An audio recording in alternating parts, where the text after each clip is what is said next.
I come from a long line of Appalachian conductors, and I just taken on the biggest job of my life. The package the client wanted me to deliver was a drop-dead, gorgeous revenant in a wedding dress. Halfway through the trip, she woke up, her fingernails pressed against my throat, her eyes glowing red. "You filthy man. Who gave you permission to touch me?" I kept a perfect poker face, pulled out a marriage certificate, and slapped it onto her forehead. "Look closer. I'm your legal husband. This is our honeymoon. Now, lie back down." 1. She didn't move. Her crimson eyes, devoid of pupils, were locked on mine. Her ice-cold nails were still caressing my carotid artery. I could feel it. If she applied even the slightest pressure, I'd be forced into an early retirement, checking in with the first of my line down below. My heart was hammering like a drum solo, but my expression was rock solid. "Evelyn Shun, read the fine print. That's a county clerk's seal. The real deal." I shoved the crisp, cream-colored certificate a little closer to her face. It was a $50 fake I'd gotten from a guy at a flea market. The dude swore that other than not being in any official system, it was a bona fide replica. The wedding dress she wore was the color of fresh blood, its silk embroidered with intricate patterns of phoenixes in gold and silver thread. You could tell it was worth a fortune. The client's request was simple: get her from the Louisiana bayou to the woods of New England in one piece. The pay was more than I'd make in 3 years. Who knew the damn Sleeping Beauty would actually wake up halfway there? She finally pulled her hand back, her long, narrow eyes squinting like a cat sizing up its prey. "Honeymoon. That's right. You were out for a while. You must have forgotten. We just had the ceremony." I lied without batting an eye. "Then where's my ring?" She held out a slender, deathly pale hand. Her nails were painted a gleaming, venomous red. My heart skipped a beat. Crap. The $50 certificate didn't come with any accessories. Thinking fast, I pulled the old Morgan silver dollar from around my neck, the one my grandpa gave me, strung on a leather cord. "It's a family heirloom, worth more than any diamond," I said with a straight face, sliding the coin onto her ring finger. It was a perfect fit. She looked down at the coin, its old silver surface glowing faintly. The bloody light in her eyes seemed to dim a little. "Ugly," she commented. "It's a ward," I said, keeping it simple. She didn't argue, which I took as acceptance. I let out a breath I didn't know I was holding. The back of my shirt was soaked in cold sweat. "So, my dear wife, think you can lie back down now? The sun's coming up, and it's not great for your complexion." I gestured to the polished mahogany coffin I'd disguised as a luxury travel trunk. Evelyn snorted, ignoring me completely. She walked over to the passenger side of my beat-up Ford F-150, pulled the door open, and sat down. Drive? Well, so much for that. My conductor's work truck was now a honeymoon chariot. 2. My name is Caleb Jeong, and I'm a conductor in a world that's rapidly forgetting its ghosts. My master, who was also my grandpa, always said our work was a sacred duty, helping lost souls find their way home. Lately, that sacred duty was barely putting food on the table. So, when Julian Vance's lucrative offer came along, I didn't hesitate. Vance was a polished, well-spoken man in gold-rimmed glasses with a wallet to match. He told me the woman was his late fiancé, and her last wish was to be returned to her ancestral home in New England for burial. At the time, I even thought it was a moving display of devotion. Now, I felt like a complete moron. Evelyn sat in the passenger seat, motionless, watching the landscape blur past the window. Aside from her porcelain-white skin and unnaturally low body temperature, she could almost pass for a living person. A person more beautiful than anyone I'd ever met. As dusk fell, we rolled into a small town in rural Pennsylvania. I needed to find a place to stop for the night. Conductors have rules. No crowded hotels, no homes with expectant mothers, no houses with newlyweds. I found a derelict motel on the edge of town, miles from anything. Just as I killed the engine, Evelyn spoke, her voice a chill in the air. "I'm hungry." My scalp prickled. Damn it, I'd forgotten about that. What do revenants eat? I'd seen the movies. I forced a smile. "Honey, what are you in a mood for?" She turned her head, her blood-red eyes fixed on my neck. I instinctively cover my throat. "Don't even think about it. I'm your husband. That's domestic abuse." She actually seemed to consider this for a moment before her gaze shifted, pointing toward a small patch of woods nearby. There. There's food in there. I looked where she was pointing. The woods were dark and oozing with a grim, unsettling energy. I got it. You wait right here. Hubby's going hunting. I grabbed my grandfather's ashwood staff and my compass from the truck bed and plunged into the trees. Half an hour later, I returned with a rabbit I'd managed to scare into fainting. I made a small cut on its neck and collected some of the blood in a bowl. I presented the bowl of warm blood to her like a holy offering. Here, darling, just a little something to tide you over. I'll buy you something better tomorrow. She wrinkled her nose in disgust. I don't eat this. Then what do you eat? I was starting to lose it. She raised her hand, and a wisp of black, smoky energy coiled around her fingertips. Negative energy, psychic residue, lingering sorrow. I understood. This one had a more refined palate. But where the hell was I supposed to find high-quality negative energy in the middle of nowhere? While I was racking my brain, Evelyn suddenly stood up and stared toward the town. There! They have what I like.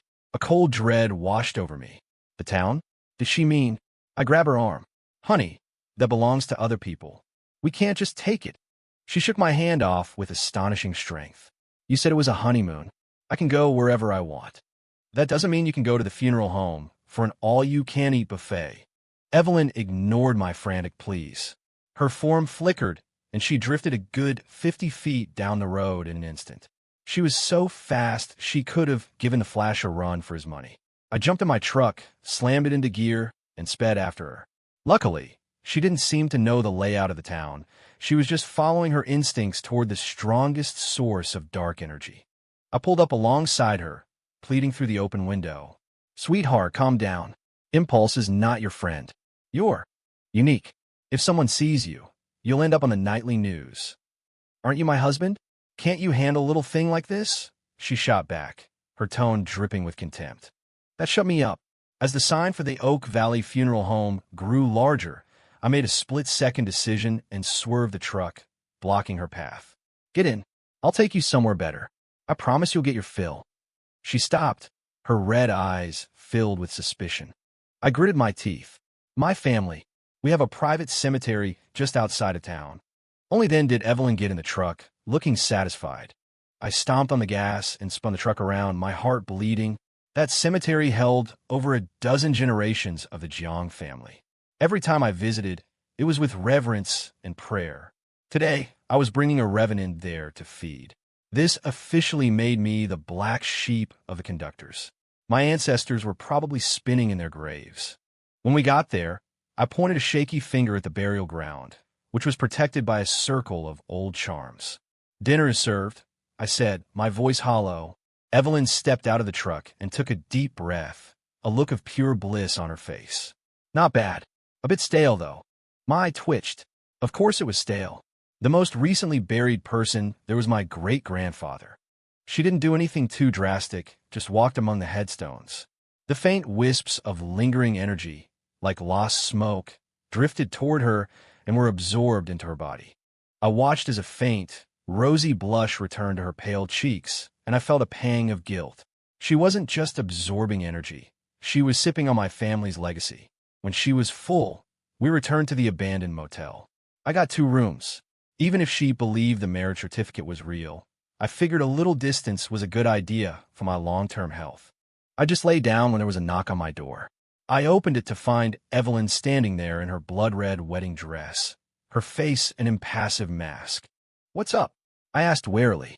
The certificate says we're married, she stated, as if it were the most obvious thing in the world. Married couples can sleep in separate rooms. It builds anticipation. I'm scared to be alone, she said, blinking her crimson eyes. I looked at the woman who could punch a hole through my throat with one finger and found it impossible to connect her with the word scared. Her acting was so good she deserved an Oscar. But I was outmatched. I had no choice but to let her in. She walked right over to the bed and lay down, patting the empty space beside her. Come here. I swallowed hard, feeling like a nervous bride being led to the slaughter. I'm fine on the floor. I don't repeat myself. Her voice turned cold. I weighed the power dynamic, then crawled onto the bed in humiliation, lying on the absolute farthest edge, my body rigid as a steel beam, sharing a bed with a revenant. If I survived this, it would be a hell of a story to tell my grandkids, assuming I'd ever be able to have them. In the middle of the night, a profound chill woke me up. I opened my eyes and found Evelyn had moved right next to me, her stunning face just inches from mine. Her freezing hand was resting on my chest. I nearly jumped out of my skin. "What are you doing?" "You have a very pleasant scent," she murmured, leaning closer to inhale. "That's called manly musk."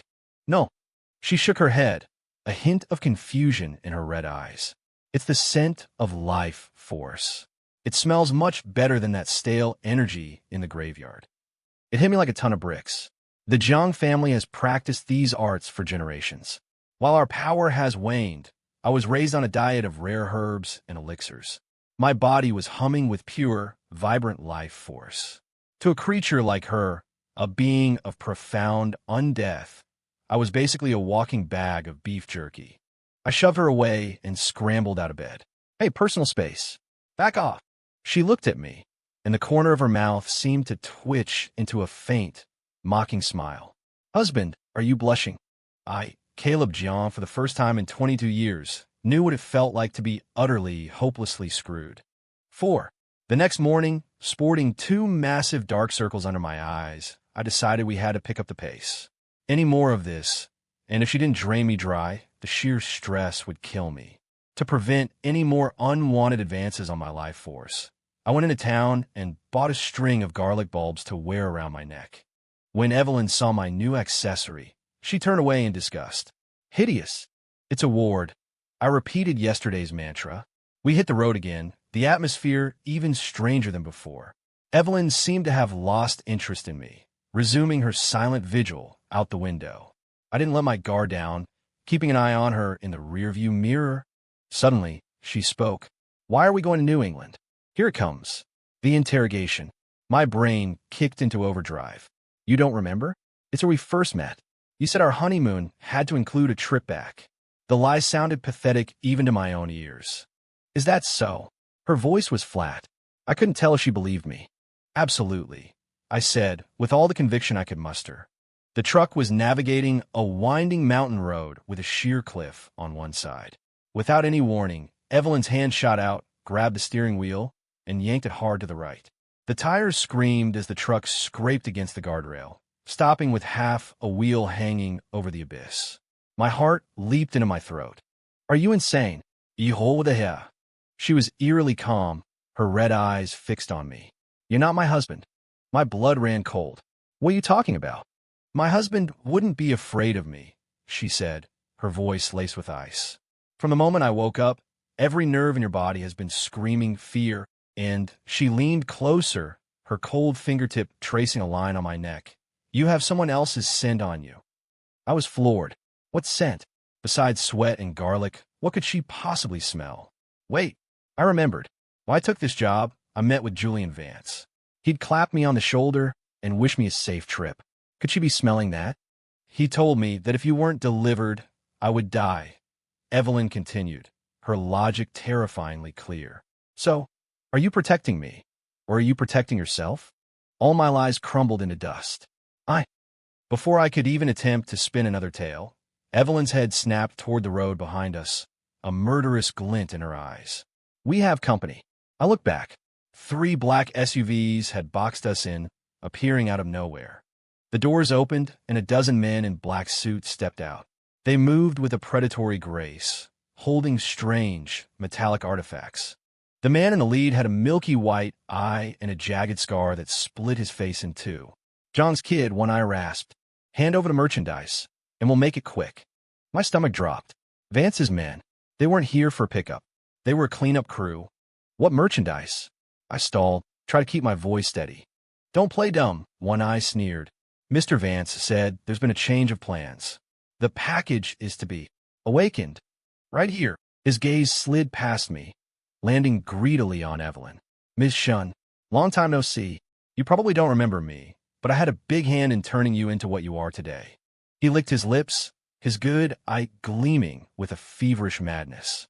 "Mr. Vance says your current state isn't quite perfect. You need a little push to become his ultimate weapon."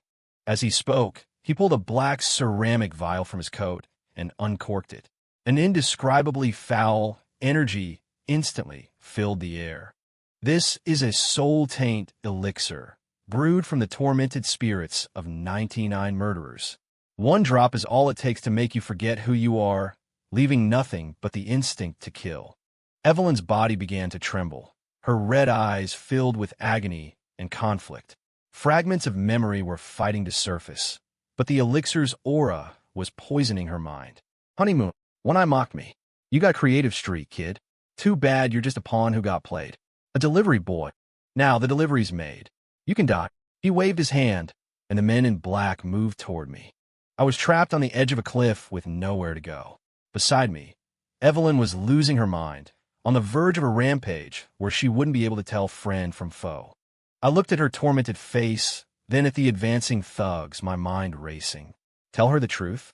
She wasn't in any state to listen. It would only make things worse. Fight them myself? My skills were a joke. They'd tear me apart. Run? Where? Off the cliff. One eye was losing patience. He raised a black vial, aiming it at Evelyn. Ms. Shun, enjoy your last few moments of clarity. Gritting my teeth, I made a desperate choice. I grabbed Evelyn's hand, pulling her behind me.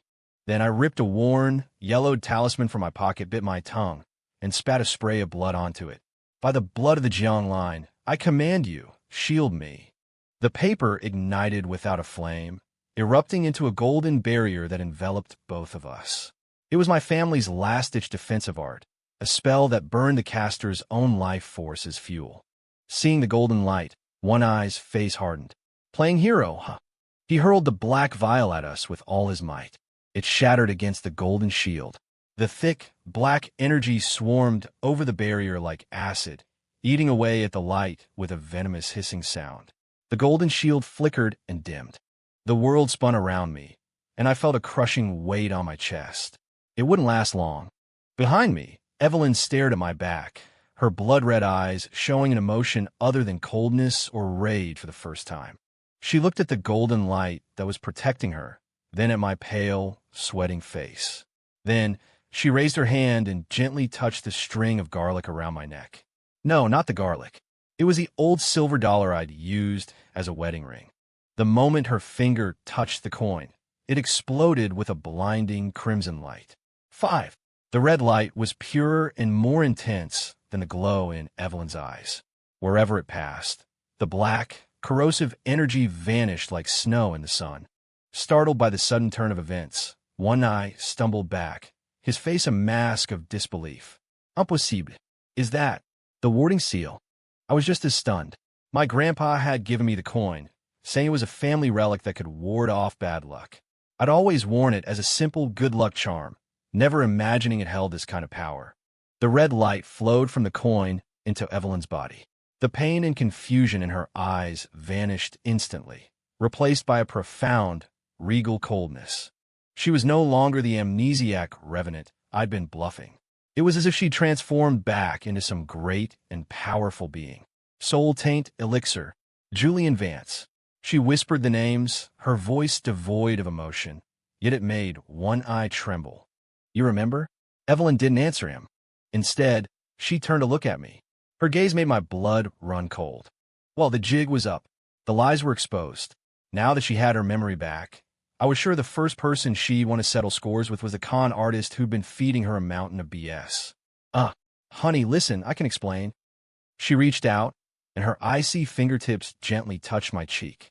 I stiffened, fully prepared for her to snap my neck. But her touch was light, almost tender. Your name is Caleb Jiang? She asked. I nodded mechanically. Thank you. With that, she turned to face One Eye and his crew. Her blood-red dress began to billow as if in a phantom wind, her long black hair whipping around her. You hurt him, and you dare to threaten my person? You have a death wish. Her voice was quiet, but it carried an undeniable authority that echoed through the mountain pass. I froze. Her person? Was she talking about me? One Eye's face turned a sickly shade of gray. He knew he was in over his head. All of you attack. Kill them. Mr. Vance will reward you handsomely. At his command, the thugs charged, their strange artifacts glowing as they swarmed toward Evelyn. A cruel smile touched Evelyn's lips. She didn't move. She simply raised a hand. The charging men froze mid-stride, as if someone had hit a universal pause button.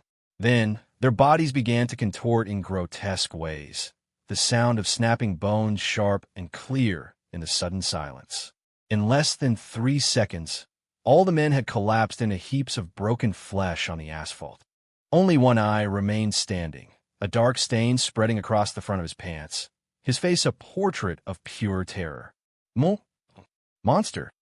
Evelyn walked toward him, each step deliberate and soundless. Go back and tell Julian Vance that I, Evelyn Shunn, am coming back to collect his life. With a flick of her finger, a streak of red light shot into One Eye's forehead. He screamed, clutching his head as he scrambled back to his SUV and sped away like a madman. I stared at the scene, which looked like something out of a superhero blockbuster, unable to process what I'd just seen. This was the true power of a revenant. The low-level zombies I'd dealt with in the past were preschoolers compared to her. With the crisis averted, Evelyn turned and walked back to me. The golden shield around me had faded, and I leaned weakly against the truck, feeling completely drained. She stood before me, her crimson eyes deep and unreadable. The marriage certificate is fake, she stated.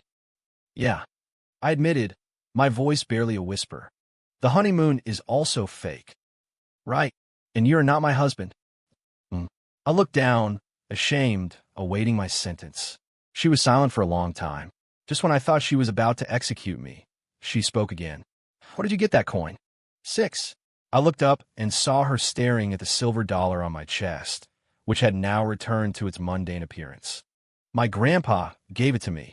Your grandpa. What was his name? There was a faint, almost imperceptible tremble in her voice. Jacob Jiang. Hearing the name, Evelyn's body jolted. She stared at me, her red eyes swirling with a storm of complex emotions. Shock, nostalgia, and a sliver of sorrow. Jacob, is he well? I shook my head. Grandpa passed away 10 years ago. Evelyn closed her eyes, her long lashes trembling. After a long moment, she opened them again, the red hue slightly faded. So it's been that long. She reached out, as if to touch the coin, but her hand stopped midway. This warding seal belongs to my family. A long time ago, I gave it to someone. A suspicion began to form in my mind. That someone was my grandpa. She nodded. My name is Evelyn Shunn, former head of the Order of the Silver Lantern. Julian Vance is the heir to the cult of the Ashen Veil, and he was my fiancé. She began to tell her story, her voice flat and detached, but the tale sent shivers down my spine. The Order and the cult, one for the light and one for the shadow, had been at war for a century. In their generation, the two factions decided to end the bloodshed with a strategic marriage. Evelyn was the Order's once-in-a-century prodigy, and Julian was the cult's great hope. Everyone thought it would usher in an era of peace. But on their wedding day, Julian poisoned their ceremonial wine with a dark and powerful curse. He didn't want peace. He wanted to transform Evelyn into the ultimate undead weapon, absorb the Order of the Silver Lantern, and rule over all the secret arts. With the last of her strength, Evelyn sent her protective warding seal away, giving it to a young practitioner who happened to be attending the wedding as a guest. She begged him that, if he ever had the chance, he must destroy her body so she could not be used to harm the world. That young practitioner was my grandfather, Jacob Jiang. My grandpa, I didn't know what to say. He had never told me any of this. He only said the coin was important, a gift from an old friend, and that I should never take it off. He didn't keep his promise, Evelyn said, looking at me. He didn't destroy me. Instead, he hid me away. Julian searched for me for years, but found nothing. I understood. Without Evelyn's body, Julian's plan was incomplete. He had been searching all this time, and recently, by some means, he had traced her to my family. He didn't attack directly. Instead, he set a trap, hiring me under the guise of transporting his fiancé's remains, tricking me into moving Evelyn from the place my grandfather had hidden her to his designated location in New England. Those woods, I now realized, must be a place of immense dark power, his chosen ritual site. And I, Caleb Jiang, was the fool who had been kept in the dark, the one who personally delivered the time bomb into the enemy's hands. Julian must have thought that with my grandfather gone, his unaccomplished grandson would be no threat. He never expected Evelyn to wake up, and he certainly never expected the warding seal to be on me. So, those memories you were getting back. It was the power of the seal, Evelyn explained. It protected the last shred of my consciousness and suppressed the curse. But when Vance's men used that elixir to provoke me, it inadvertently created a resonance between me and the seal, allowing me to recover some of my memories and power. Everything finally made sense. I looked at her, my feelings a tangled mess. Our connection had started a generation before I was even born. So what's your plan now? I asked. Find Julian Vance. Clean house. Her voice was cold again, brimming with killing intent. I'm going with you, I said, the words leaving my mouth before I could think. She glanced at me. This is my fight. Vance was after you, but he used me to find you. He played me for a fool, and I have a score to settle, I said, pushing myself to stand straight despite my weakness. Besides, I promised a client I'd get the package to New England, and a Jiang always finishes the job. I gestured in the direction the SUV had fled. They're heading for New England. Evelyn studied me for a moment, then gave a slight nod. Your body. I'll be fine. I'm not dying today. I patted my chest. The family arts had taken their toll on my life force, but I'd recover with some rest. That marriage certificate, she said suddenly. Is it still useful? I blinked, then caught her meaning. Yes, absolutely. I quickly fished out the crumpled certificate. Until we find Vance, we're still a legally married couple. It'll make traveling easier, less suspicious. She grunted in agreement. I looked at her comm profile, a strange feeling stirring within me. Our relationship had evolved from kidnapper and victim to con artist and amnesiac, and now to temporary allies. This ridiculous honeymoon was about to head in a direction I never could have imagined. 7. As we got back on the road, the atmosphere in the truck had completely changed. I no longer had to watch my back, and she no longer looked at me with a critical, suspicious gaze. A subtle understanding had formed between us. Your abilities? Did your grandfather teach you? She asked. Yeah, but our line of the family mostly deals with the dead. We're not exactly frontline fighters, I admitted, feeling a bit embarrassed. The golden shield I'd summoned was the strongest defensive move I had. Jacob, he was a formidable man, Evelyn said. There were so many powerful masters there that day, but only he saw through Julian's deception, and only he was brave enough to accept my request. I watched her in the rearview mirror. She was looking at me. It's a shame you didn't inherit his talent, she added. I had no response. This conversation was going nowhere, but I was used to it. The woman wasn't exactly known for her tact. To avoid another awkward silence, I changed the subject. So what's the deal with the warding seal? Why were Vance's men so terrified of it? The seal is the greatest treasure of my order, consecrated with the lifeblood and spirit of each successive leader, Evelyn explained. It can suppress any evil in the world, and it's the natural enemy of Julian's dark curse. Then why did he dare to make a move on you? He thought I had used the seal's power elsewhere, she said with a hint of scorn. He's too arrogant. He believed he had everything under control. So now he definitely knows you have it. Will he still be waiting for us in New England? He will, Evelyn answered with certainty. The seal may be his weakness, but it's also the one thing he desires most. With it, he could perfect his dark arts and become a true Lich King. The woods in New England are his home turf. He's confident that if we go there, we'll be walking into his trap. I understood. This was no longer just a quest for revenge. It was the final showdown. We drove through the night, and by noon the next day, we could see the silhouette of the mountains on the horizon. The range snaked across the landscape like a slumbering beast, perpetually shrouded in a gray-black mist. Negative energy so dense it was visible to the naked eye. Even from a distance, I felt a bone-deep chill. This is it, Evelyn said, her expression growing heavy as she looked at the mountains. I parked the truck in a concealed spot at the base of a trail. How do we get in? Just walk up the front path. No. Evelyn shook her head. Julian's stronghold is in a natural cavern system in the heart of the mountains, a place called the Charnel Pit. There's only one main entrance, but I know a secret path that will get us inside. The secret path was good news. We got out of the truck and began the hike into the mountains.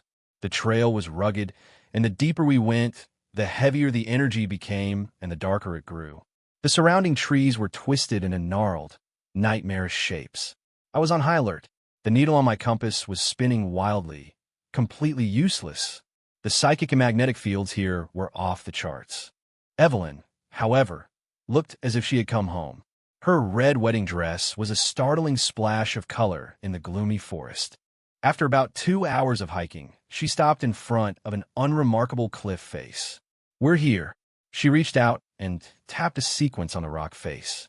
With a low groan, the stone wall slid inward, revealing a pitch-black opening. A gust of cold, foul-smelling wind blew out from the tunnel. "Stay close." Evelyn stepped inside, and I followed, right behind her. The passage was narrow, barely wide enough for one person. After what felt like an eternity, the tunnel opened up. We had arrived in a massive underground cavern. Countless stalactites, glowing with a faint, eerie light, hung from the ceiling, illuminating the vast space in flickering shadows. And in the center of the cavern was a colossal, seemingly bottomless pit. The pit was filled with an army of the undead.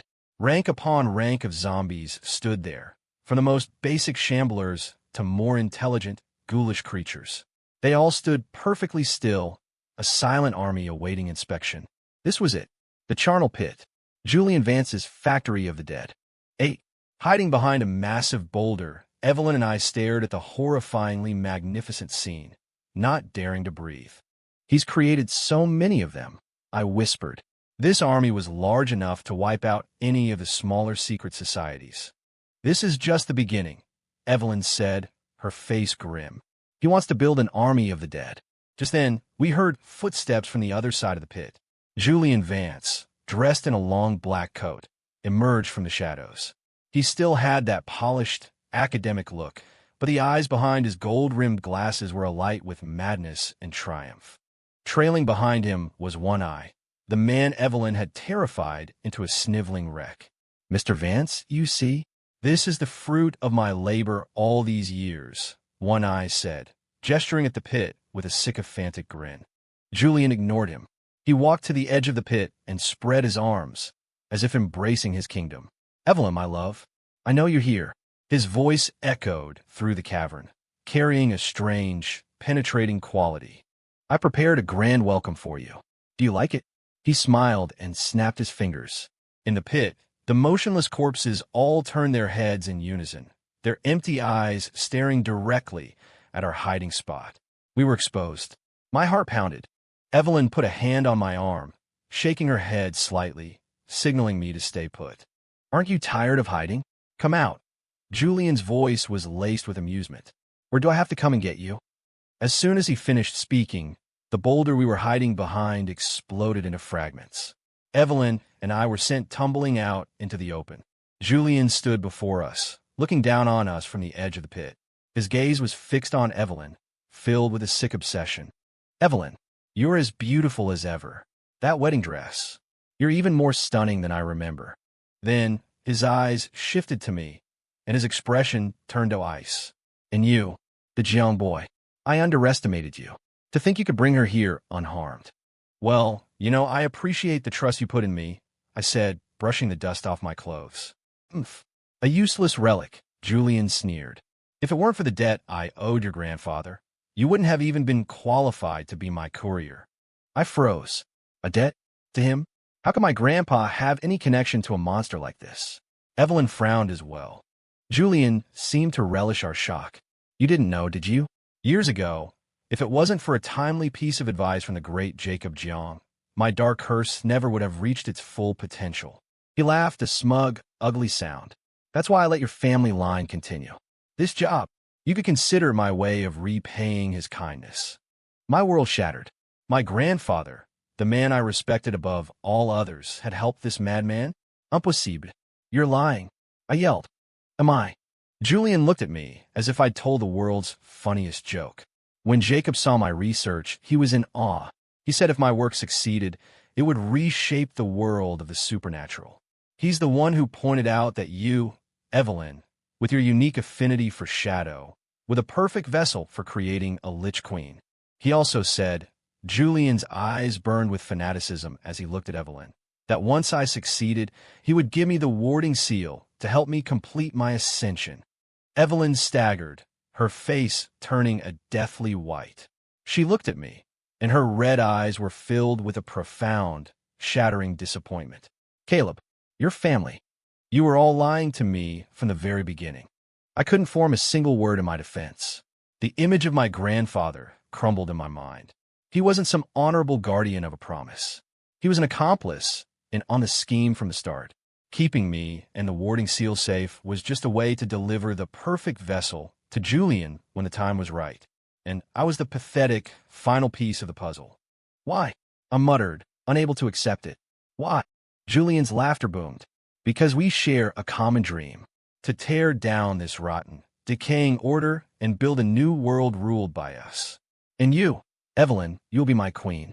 Together, we will reign supreme. He spread his arms, his face a mask of delirium. Now, Evelyn, come back to me. Give me the warding seal, and let us complete the final ritual. Evelyn looked at him, then at me, and the last flicker of light in her eyes died. She smiled, a desolate, hopeless expression. So I was the biggest fool of all. She raised her hand. The silver dollar flew from my neck and landed in her palm. Without giving me a second glance, she began to walk, step by step, toward Julian Vance. 9. I stood frozen, feeling as if all the strength had been sucked out of my body. Betrayal. Absolute betrayal. Not just from Julian, but from the grandfather I had idolized. My family was part of this conspiracy from the very beginning. I watched Evelyn's back as she walked away, the red of her dress searing my eyes. She stopped in front of Julian and held out the warding seal. A look of ecstatic triumph spread across Julian's face as he reached for it. Just as his fingertips were about to touch the coin, Evelyn's wrist snapped. The warding seal erupted in a blaze of red light, transforming into a blade of pure energy that she plunged toward Julian's heart. The reversal was as fast as lightning. Julian's face contorted in shock. He threw himself backward at an impossible angle, narrowly avoiding the fatal blow. But the blade of light still tore across his chest, leaving a wound so deep you could see bone. Black blood welled from the gash. You, he gasped, a mixture of fury and surprise. Did you really think I'd fall for your pathetic lies? Evelyn's voice was colder than a grave. But I suppose a backstabbing coward like you assumes everyone else is just the same. She turned her head and looked at me. Her gaze was no longer filled with disappointment, but with understanding. As for Jacob Jiang, if he truly wanted to help you, why would he have given the warding seal to me in the first place? And why would he have arranged for me to meet his grandson? My head snapped up. She was right. If my grandpa was really in league with Julian, he could have just handed Evelyn over years ago. Why go through the elaborate charade of hiding her, only to give me the one thing that could counter Julian's power? Julian's speech wasn't the truth. It was poison designed to break my spirit and turn Evelyn against me for good. Fine. Very good. Julian wiped the blood from his lips, his eyes glowing with venomous hatred. If you insist on doing this the hard way, then I'll just send you both to hell together. He stomped his foot, and the entire cavern shook violently. In the pit, thousands of undead eyes snapped open, and a deafening, unified roar shook the very rock around us. Like a black tide, they began to crawl and surge out of the pit, flooding the cavern floor and rushing toward us. Evelyn, even without the seal, you can't escape me. Julian's voice was shrill above the din. Today, I'll show you my true power. He bit his thumb and drew a bloody sigil in the air. The sigil descended into the horde of undead. The eyes of every corpse turned blood red, and their power flared, doubling in an instant. They became more savage, more frenzied. Evelyn's face was grim. She moved to stand in front of me. When I engaged them, find a chance to run. Run. I laughed, a harsh, ragged sound. Caleb Jiang might not be the best, but I'm not pathetic enough to hide behind a woman while she fights my battles. I pulled out every last talisman I owned, my hand gripping the ashwood staff my grandfather had passed down to me. Whether my grandpa was a hero or a villain, I'll ask him myself when I see him in the next life. But right now, all I know is that son of a bitch wants to hurt my wife, and he'll have to go through me first. As I said it, I glanced down at the fake marriage certificate still tucked in my breast pocket. It may have been a lie to start with, but somewhere along this crazy road, it had started to feel real. Evelyn looked at me, and in her crimson eyes, a warmth I had never seen before began to bloom. "All right," was all she said. Then she took my hand. Her touch was cold, but this time I felt no fear. The light of the warding seal flared from her palm, flowing through our joined hands and enveloping us both. "This is a secret art of my order," her voice sounded in my mind. "The heartbond. With the seal as a conduit, we can share our strength. We live or die together." A wave of immense power surged into me, so potent I felt like I would burst. "Are you willing?" she asked. I looked at the endless army of the dead before us, then at the beautiful, impossible woman in the wedding dress beside me. To hell with conspiracies.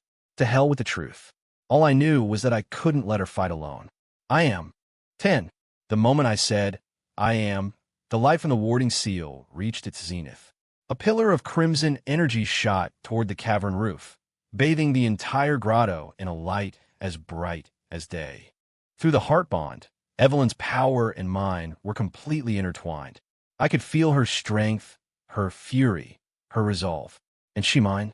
It was an indescribable feeling, as if we had become one being. "Kill them!" Julian shrieked.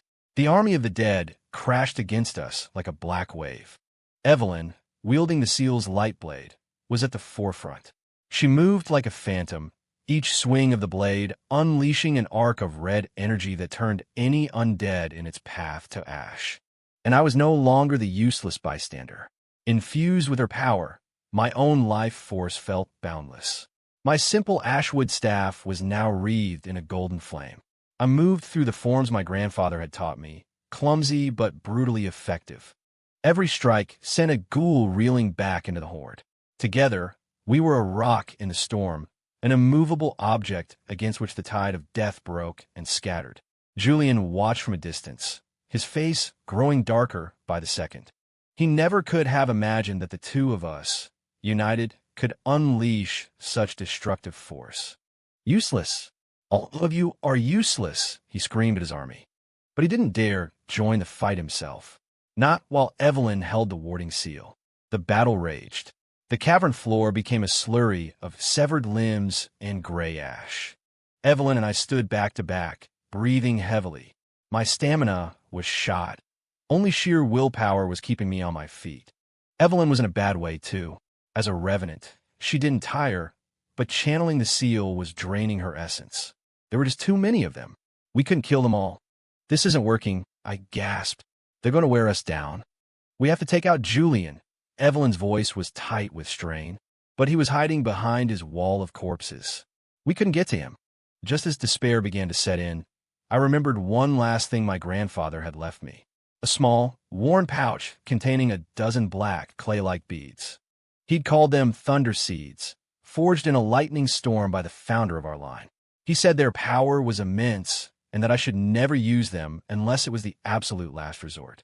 Because they didn't distinguish between friend and foe. This was the absolute last resort. I pulled the pouch from my jacket. "I have an idea," I told Evelyn. "I can blast a path through them, but I need you to buy me 3 seconds." Evelyn glanced at me and gave a firm nod. "Done." She took a deep breath and raised the warding seal high above her head. By the silver lantern, heaven's wrath. She poured every last ounce of her remaining power into the seal. It exploded with an unprecedented light, creating a massive dome of red energy that violently shoved the entire horde back, clearing a 30-foot circle around us. But the effort cost her dearly. A spray of black mist erupted from her lips, her very essence. "Now," she urged. I didn't waste a second. I channeled all my energy into the thunder seeds and hurled them with all my might in Julian's direction. The dozen black beads sailed through the air like a flock of deadly birds. Julian saw them coming, and instinct screamed at him to run. He was too late. Boom! A deafening explosion rocked the cavern. Stalactites rained down from the ceiling. A terrifying ball of raw lightning erupted where the seeds landed, incinerating every corpse caught in its blast. At the center of the explosion was a new, massive crater. Julian Vance lay at the bottom of it, charred black, his limbs twisted and broken, clinging to his last breath. He stared at us in disbelief. Thunder, seeds, the Jiangs still had them. With their master gone, the army of the dead descended into chaos, turning on each other or shambling aimlessly. The threat was over. Evelyn released the energy shield, and her body went limp, collapsing backward. I caught her just in time. "Are you okay?" She shook her head, her face as white as paper. "I'm fine. Not dying today," she said, echoing my earlier words with a faint smile. I looked at her, a whirlwind of emotions churning inside me. We walked over to Julian. He lay in the dirt like a broken doll, his eyes still burning with hatred. "Kill me. Just kill me," he rasped. Evelyn raised the blade of light. She looked down at the man who had ruined her life, and her eyes held no hatred, only a placid emptiness. "Killing you would be a mercy." She retracted the blade and pulled out a talisman, placing it on his forehead. "This is a soul-lock talisman. Your spirit will be trapped in this body for eternity, to feel every second of its decay, until it finally rots into dust." Pure terror filled Julian's eyes. For a man like him, it was a fate 1,000 times worse than death. "No, please." Without another glance, Evelyn took my hand and led me back toward the secret passage, leaving Julian's desperate screams to be drowned out by the rising snarls of the charnel pit. 11. We walked out of the mountains and into the sunlight. Its warmth on my skin felt like a dream. It was as if I had returned from another world. Evelyn stood beside me, the bright sun casting no shadow at her feet. She raised a hand to shield her eyes, unaccustomed to the light. "We won," I said. She replied softly. With Julian neutralized, the army in the charnel pit would destroy itself. The crisis was over. Everything was settled, but an empty feeling began to grow in my chest. What now? Julian's lies were exposed, and my grandfather's honor was restored. But between her and me, our absurd honeymoon was over. The fake marriage certificate had served its purpose. "I have to go back to my order," she said suddenly. My heart tightened. The cult of the Ashen Veil left my home in shambles. "I need to go back and rebuild," she said calmly. "The elders have struggled for too long in my absence." "Oh, right. Good." My reply was hollow. Of course. She was the head of the Order of the Silver Lantern. She had responsibilities, and I was just a conductor on the verge of unemployment. We were from different worlds. "What about you?" she asked. "Me?" I scratched my head. "I guess. I'll go home. The client isn't exactly going to pay me for this job, so I got to figure out what's next." Silence fell between us.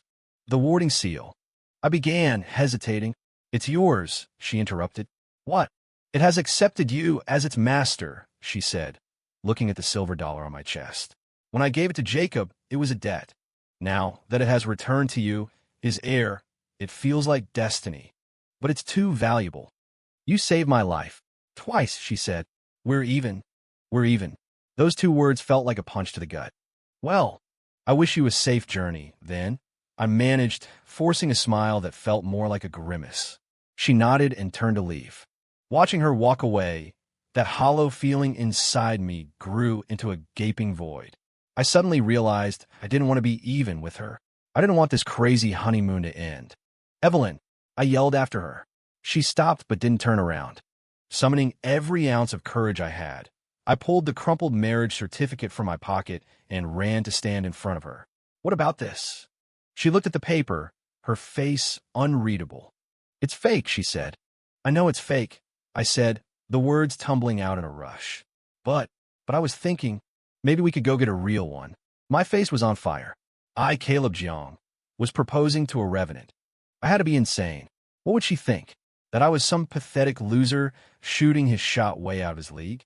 Evelyn just looked at me, her crimson eyes swirling with unreadable emotions. She was silent for so long that I was sure she was about to turn me down flat and walk away forever. Then she reached out and took the certificate from my hand. And right in front of me, she rubbed her fingers together. The document that had been our constant companion on this journey turned to dust. My heart sank. Of course, just as I was about to turn and make a dignified retreat, she spoke. "Let's go." I froze. "Go where?" "The county clerk's office. A small, beautiful smile graced her lips. Didn't you say you wanted to get a real one? 12. I stood outside the county clerk's office, my legs feeling a bit like jelly. Beside me, Evelyn had changed into a simple white sundress. She had used her power to temporarily conceal her aura. Aside from her pale complexion, she looked like any other girl. But I knew I was standing next to one of the most powerful beings on the planet. Are you sure about this? No regrets. I asked one last time. Evelyn Shun, never regret my decisions, she said, glancing at me. The real question is, are you sure? You're about to marry a woman who can't go out in the sun, can't have children, and might get the urge to bite you at any moment. I broke into a huge grin. I wouldn't have it any other way. Inside, the clerk gave us a funny look. We probably made for a strange pair. The groom looked like he hadn't slept in a week, and the bride was so beautiful she didn't look real, radiating a personal cold front. When it was time to take the photo, the photographer kept telling me to smile. Sir, this is your wedding day, not a funeral. Look happy. I tried to force a smile, but my face felt stiff. Evelyn was perfectly composed. But just as the camera flashed, she leaned in and whispered in my ear, "Smile for me, husband." I completely lost it, breaking into the goofiest, happiest grin of my life. The final photo was perfect. She looked cool and elegant, and I looked like a love-struck idiot. Holding the freshly printed, official marriage certificate, I felt like I was dreaming. So, now we're legally married, I said, grinning at her like a fool.